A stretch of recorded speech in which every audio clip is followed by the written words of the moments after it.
Now that we've toured the big truck stop, we're going to find out what it takes to make a big hit. When American Skyline continues, we sit down with some of the most successful songwriters in country music, the producers and the promoters, and find out what are the secret ingredients to a big country hit. That is coming up next on American Skyline. Of course, the reason that we're here in beautiful Gulf Shores, Alabama is for the Frank Brown 10th Annual Songwriters Festival. Now, songwriters from all over the world come here. They exchange ideas. They play new songs. Tom Lewis caught up with a few guys that wrote some big hits for Kenny Rogers. Tom? You know, the Frank Brown Songwriting Festival attracts some of the most successful songwriters, and we're lucky to have a few of them here in our panel today. Guys with the milkshakes here. They got it going on here. I'll start on my end and introduce them all the way down. Sonny Throckmorton, nice to have you here. Thank you. Mickey Newberry, hello. Larry Butler with a chocolate shake going down. And C.K. Spurlock, what do you got, chocolate or vanilla? Chocolate. You got chocolate? Yeah. Guys, I want to start off by asking you, why do you come down to Gulf Shores, Alabama? Is this something that songwriters kind of flock to, a festival like the Frank Brown Festival? I think most people come down here because it's free. I'm not sure. No, this is a hoot, man. These people, we're getting to be with old friends like these guys. I see them about, what, one time every 10 years, and we do a lot of neck hugging, and we have a great time down here. Now, do you guys share stories then? Mickey, do you guys trade stories or secrets or songwriting tips with each other when you're down here? Not at this stage, no. No, we're with some of the younger writers. We work with them. Do you guys like that? I mean, do you like to hang out with some of the people that are starting up? Do you give them, are you kind of like father figures to some of these folks? Do you give them tips on the business? Unfortunately. Grandfather, probably. Yeah. That's fun to watch their faces, watch them react when they, we tell them stories about things that happened in the past and how we accomplished certain things. And it is, it's fun to watch their eyes light up.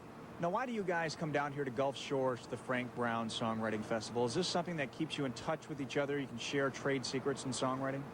It's a venue for what we do, and I'd like to see a larger venue out there. Maybe as a product of this, we'll have a larger venue, and so it's very important. It's one of the only ones that do that. Haven't you guys written any songs since you've been down here? Anything pop into your head this morning over breakfast, Mickey? Anything, 3 in the morning, you wake up with a song? Not this trip, but I mean, in the past, there's been quite a few songs written down. Oh, yeah, absolutely. This is a great opportunity for people to come down and have a good time and learn if you're a young writer. It's a great opportunity for people who've been in the business a long time to come down here and have fun and share your wares, so to speak. Guys, is there one singer that you've worked with that you can say, hey, I've had success with him or her in the past and it's worked well? As a group, is there someone in common that you've all worked with? Well, I got lucky one time and got a song on the Kenny Rogers Gambler album, thanks to these three guys here. And I would say that I think we all were on that album, and that would certainly be one common. Well, now that you guys have had so much success with albums like The Gambler, does that kind of take the pressure off now, and you can kind of have a little more creative freedom with what you're writing? We can pay the light bill. I mean, we can do that, but no, it's very competitive. It's just competitive today, if not more so than it was back then, as far as a writer, a publisher, or artist, wouldn't you say? I think it's more competitive today than it was back then. Yeah. Today, especially with the younger artists, it's what did you do for me today? Yeah. It's a lot different. In one way, it's more competitive. In another way, back when I was doing it, they really did. If you was a writer, they didn't want you to be an artist, and they would ask you, why do you want to be an artist? You're a successful writer. Nowadays, the first thing they ask you, can you write? What advice would you give someone that's starting out, trying to write a country song? They want to know what it takes. What advice do you give young songwriters these days? There's 300 songs a week getting written in Nashville right now. So last figures I heard. These are professional songwriters. 300 a week. I think the best thing a person can do is trying to learn is listen.